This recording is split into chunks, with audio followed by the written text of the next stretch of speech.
Greetings and welcome to NATE Module 2 U4 on analysis phase. In the last unit, we understood the nature and the role of sub-processes of analysis, including course context and overview, course outcomes and concept map. The three issues of analysis phase or three sub-processes of analysis phase were explored in the previous unit. Now, in the current unit, we will look at the remaining sub-process of analysis phase. These include creating sample assessment items for all COs, locating the course outcomes in the taxonomy table, preparing course PO PSO strength matrix of the course, and elaborating each CO into competencies. These are the remaining sub-processes of that. As we said several times in the previous unit, that these sub-processes are not unique. This we found in the context of NBA accreditation and OBE framework. These processes make sense with respect to analysis phase. Now, first thing that we want to do, having written COs, it may not completely communicate what is implied in that to the student. For example, if for example a certain CO is given to us, how do I learn or how do I prepare for whatever assessment that comes subsequently? So, one of the things is, having written the course outcomes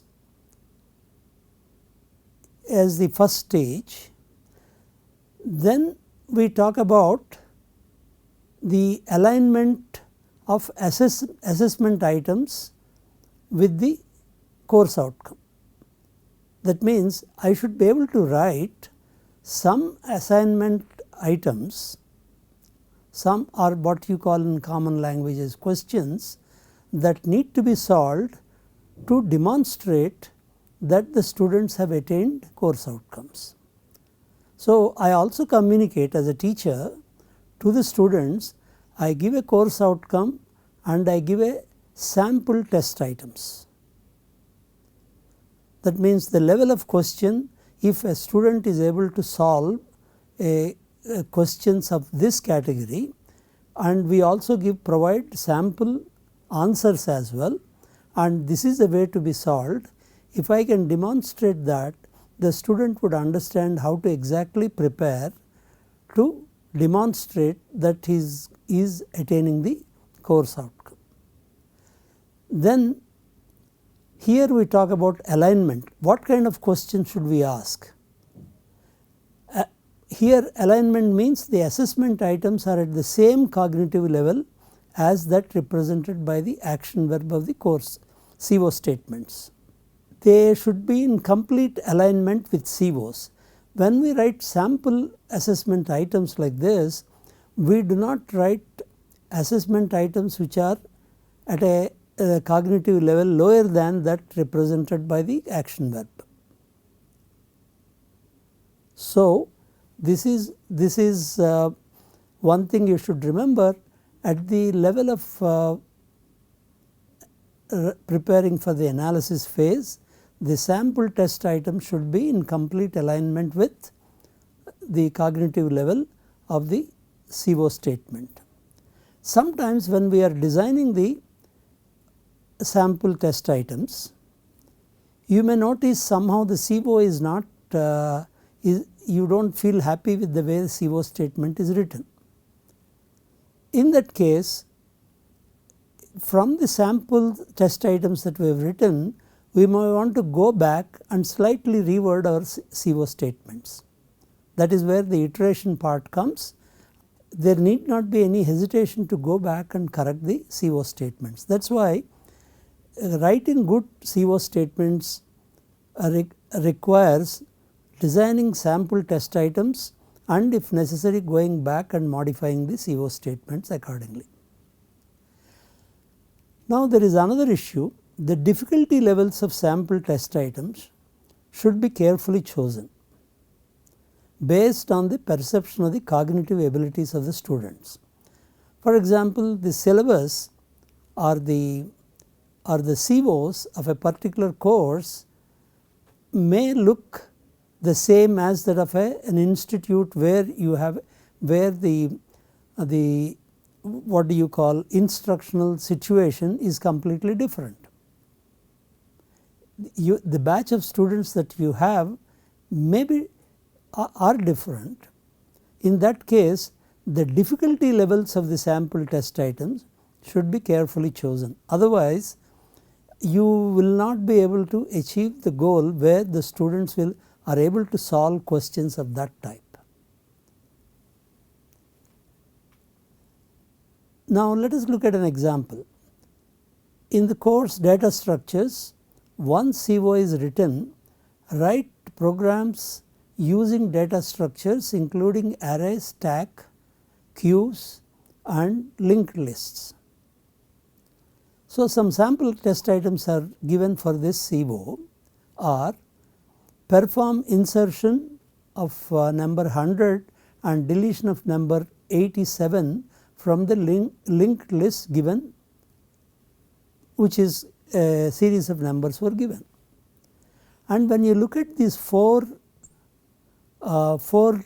sample test items, you will find there are two sample test items given with respect to arrays. Both are relevant and are completely acceptable, and two test items are given with regard to linked lists, but nothing is given with regard to arrays and queues. Sorry, with regard to stacks and queues. Now, so as you can see, all sample appear to be related to linked lists and arrays, and examples of stacks and queues are required. So what happens when we write our sample test items as shown here, while they are correct but they are not complete. That means they do not completely represent the scope of the CO that was written. Now let us look at how do I create a better set of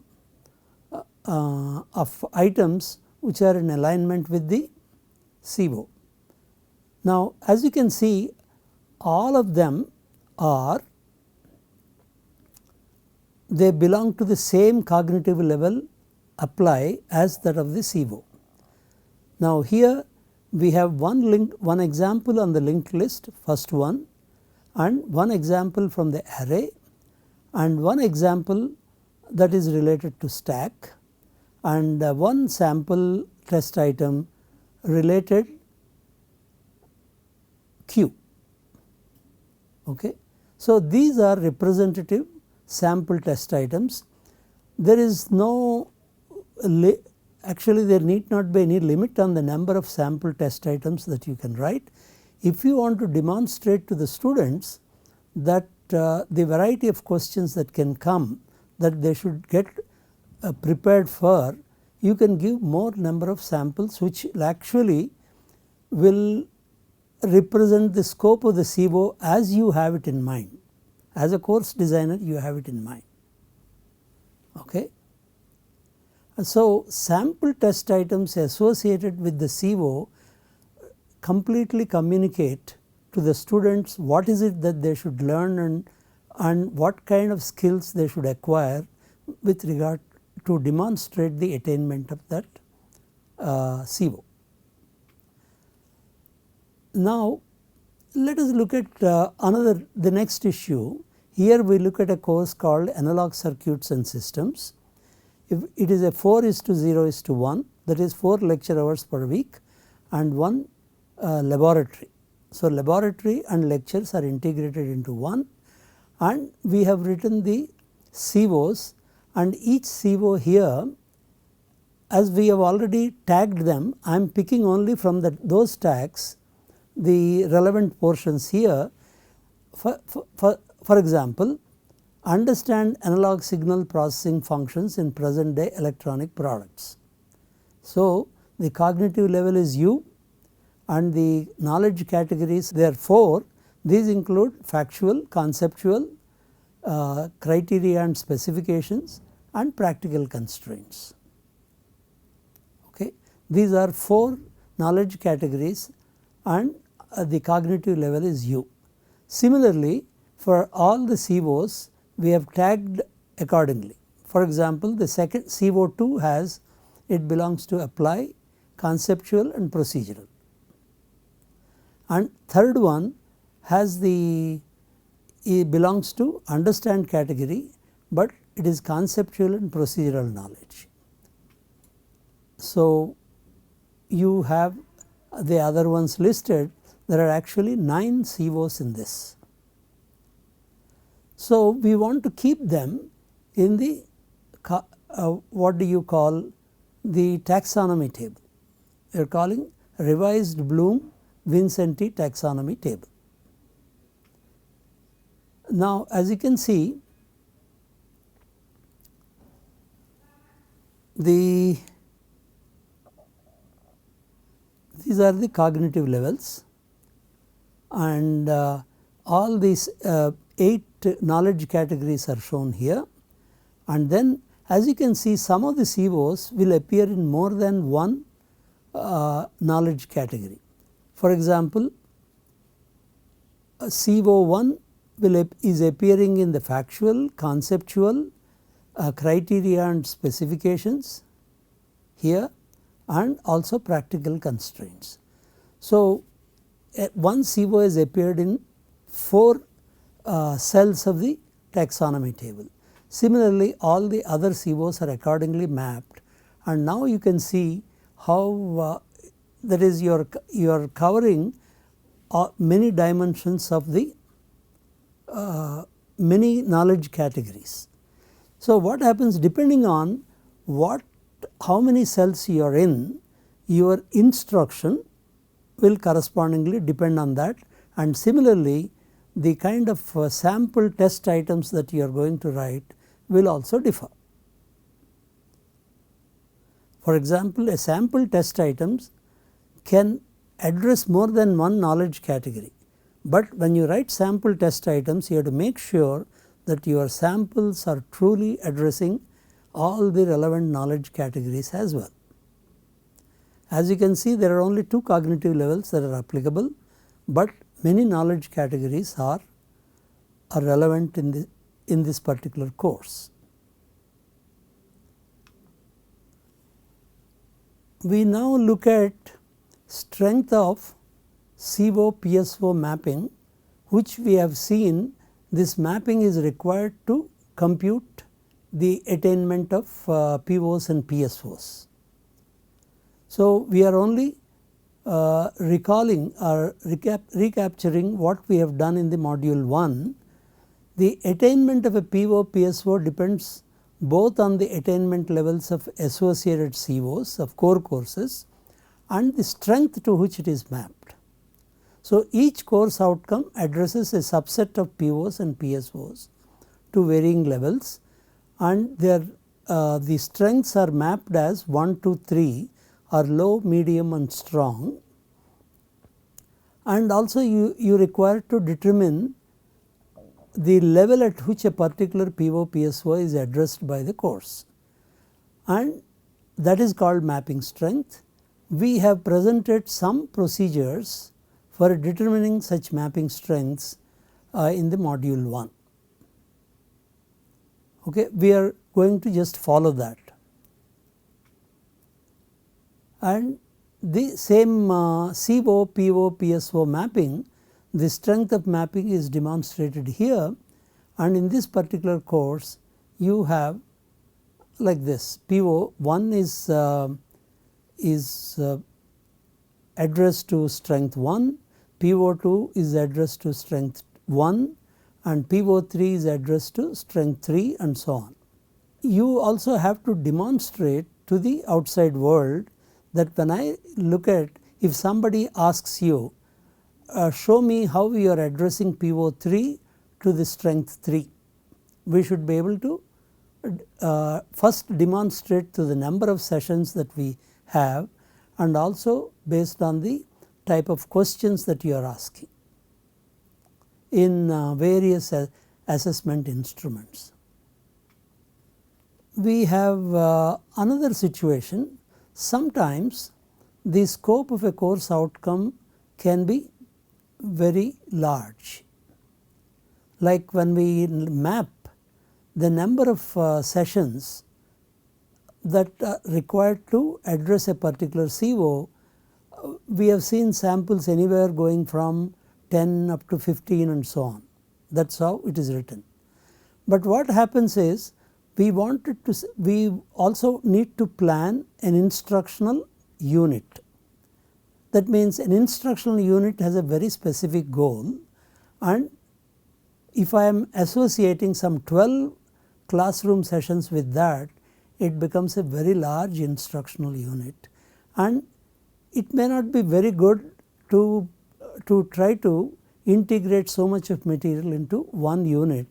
In such a case, we want to elaborate a given CO into outcomes with less scope, okay, so that my instructional unit now becomes a bit smaller. So we call the outcomes with scope less than that of a CO as competencies. The word competency also is nearly synonymous with course outcome, but here for convenience we are calling the CO a subset of CO with less scope than the original CO as competencies. Let us look at a sample. So here CO5 of one of the courses that we have written, design circuits that perform analog linear signal processing functions including amplification, summing, differentiation and integration and nonlinear signal processing functions including log, anti-log amplification, current sensing, rectification and DC voltage regulation. It is a very long list. They are all analog linear signal processing functions and some nonlinear signal processing functions as well. And the number of sessions that originally planned were 11.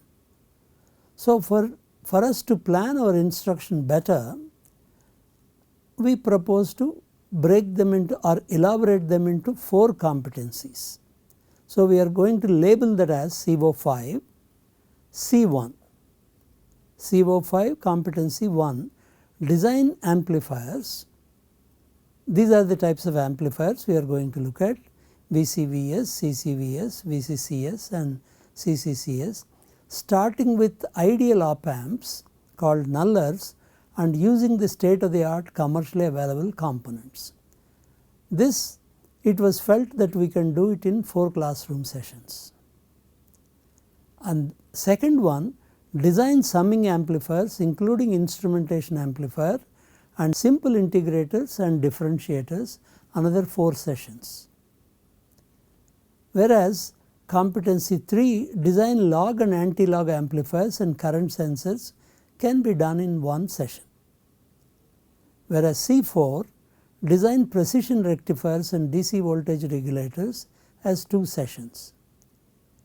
Then it becomes, now my instructional unit CO5 C1 will become 1 instructional unit that lasts for 4 classroom sessions. That is the implication of that. So we elaborate a CO into competencies where required. It does not mean that every CO will have to be elaborated into competency. If somebody feels there are 6 sessions that are required, but I want to handle it as a single CO, no need to elaborate into competencies, it is perfectly fine. Okay. We request you to describe any additional sub processes you consider necessary to be included in the analysis phase of ADDIE with respect to designing your course. Why we are asking this? Based on the kind of sub-process that we have given, do you feel that anything additional is required with respect to your course? Your course may have some peculiar requirements. In that case, we would appreciate if you can describe any additional sub-process you think are necessary. And also perform all the sub-processes of analysis phase with respect to the course you taught or familiar with. That means we have given you about 8 sub-processes. Can you perform these 8 sub-processes with respect to your course? It is going to take some time, and also what we are going to do, at least with respect to the context and overview of your course, we will make one sample available to you, which you can consult and write your context and overview in a similar fashion. For others, we have already given you samples in these presentations.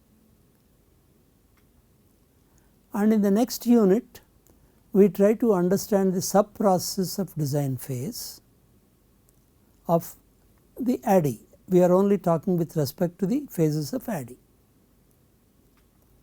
Thank you very much for your attention.